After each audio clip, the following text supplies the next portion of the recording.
Hello everyone, welcome to Kumari's Kids channel. How are you guys doing today? I hope everyone is good. It's story time. Are you guys ready to hear my story? I hope you are ready. And I have two friends today. Do you want to see my friends? Okay, that's my friend. Today, there's Peter and Emily. Hi, Emily. How are you? I'm good. Hi, Peter. How are you? I'm good. Are you ready to hear my story, Peter and Emily? Oh, you're ready. Yay. Let's start.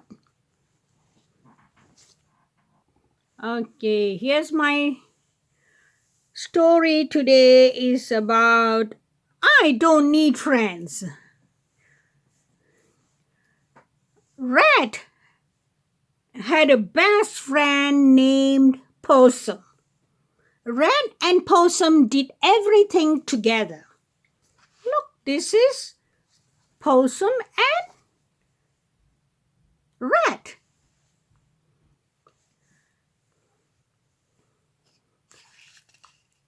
Until Possum had to move to another junkyard, leaving Rat behind. So, one fall day, Rat made a decision. Don't need friends. Don't need them at all, he grumbled. See, he's grumbling. He said he don't need friend because Possum, his friend, has left him. See, Possum is leaving. He left Rat behind. So Rat doesn't want to have any friends anymore.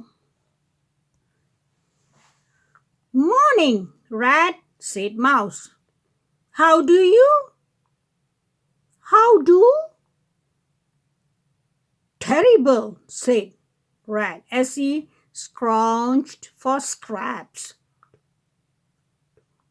And don't ever ask me. He grabbed a biscuit and continued on his way. Afternoon, friend, said Pigeon. Care to share this poppy seed muffin with me?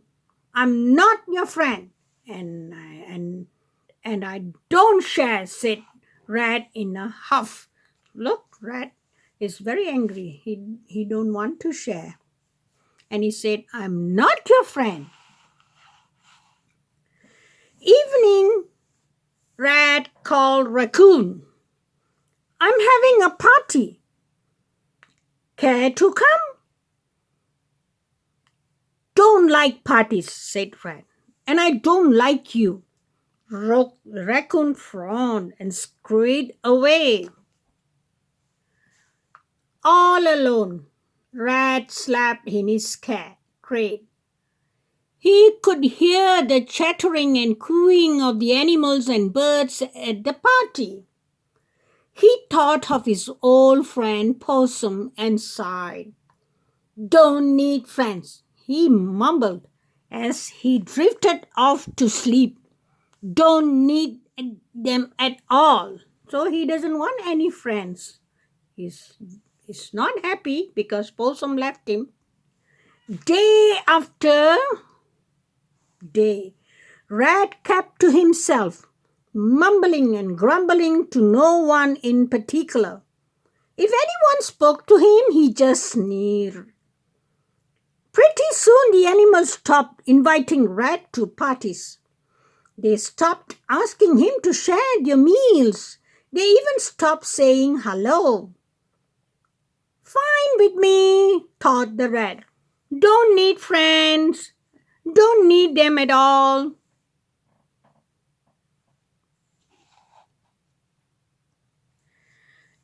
Then one day a dog moved in.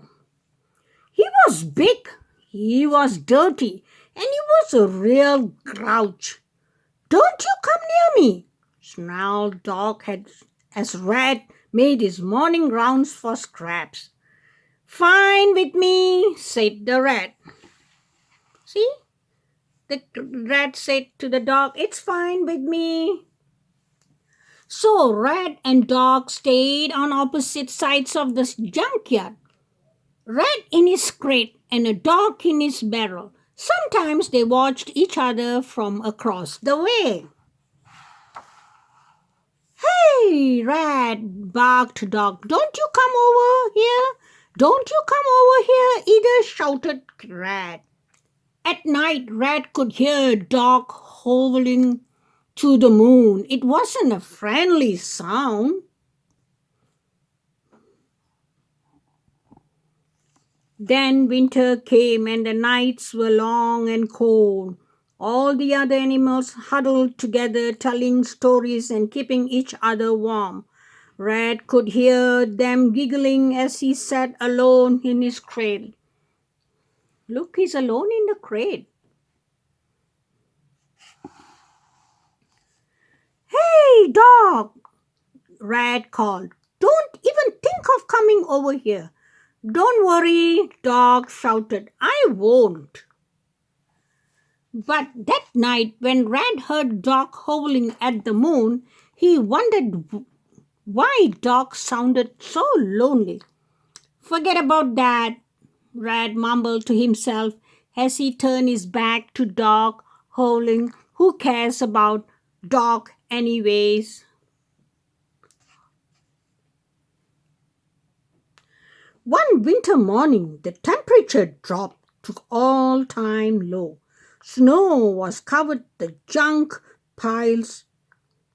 Ice glistened off all hubcaps. The animals stayed huddled together all day, eating scraps they had saved for such weather. Look, they are eating all the scraps which they saved for winter. But Rat didn't mind the cold. He scrambled out of his crate and called to Dog with his usual greeting. Stay on your side, Dog, said Rat. Dog growled at Rat, but that was all. Rat noticed that Dog was moving much more slowly than usual as he marched up and down to his side of the junkyard. Hump, said the Rat. Lazy old mutt. When the moon rose that night, Rat waited for dog's howling, but dog was quiet. Rat couldn't sleep. He tossed and turned.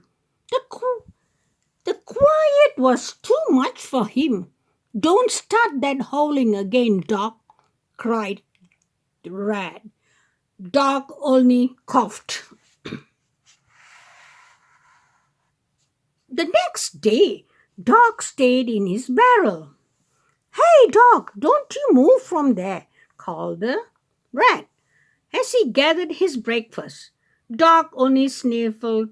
Hey, Dog, don't try and take this pizza from me, said Rat as he munched on his lunch. Dog only sneezed. I think the dog was not feeling well. Look at that. It's sneezing.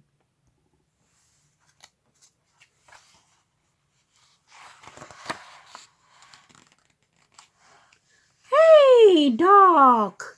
Don't move. Stay right there.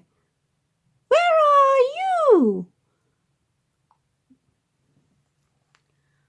Dog lifted his head and sniffed the air. Don't you dare bring that sandwich this way, he said, tumbling his tail on the side of the barrel. Rat pushed and pulled and dragged and rolled the foot-long salami sandwich right to the front of the dog's barrel. Look at the sandwich. Isn't that long? Don't eat it, snarled Rat. Save some for me. Rat ate from one side of the sandwich while Dog ate from the other. When they were finished, Dog licked his lips and sighed. His eyes looked brighter. His ears perked up. His tail wagged widely. Don't suppose you want me to thank you, said Dog. Nope, said the rat. I don't. Oh, look at the rat. Isn't he mean, very mean to the dog? A fierce wind whipped through the junkyard, making Rat's fur stand on end. Without a word, Rat crept inside Dog's barrel and curled up next to the dog. Don't expect me to let you do things again, said Dog. Look. But the next night, when Rat came back, Dog didn't complain. And the night after that, soon Dog and Rat were making their morning rounds together, searching for scraps. Sometimes they accidentally drop a French fry or two near the smaller animals' homes. Hate French fries, Rat grumbled. Who needs them? Said the dog. And when the moon was especially full and bright, Rat and Dog howled together in harmony. Don't need many friends, thought Rat each night as he lay next to Dog. Just need one. So look, finally, the rat has a friend. It's a big dog, right? They are friends now. Now Rat said he doesn't want many friends. Just one is enough. Okay, thank you for watching. Bye.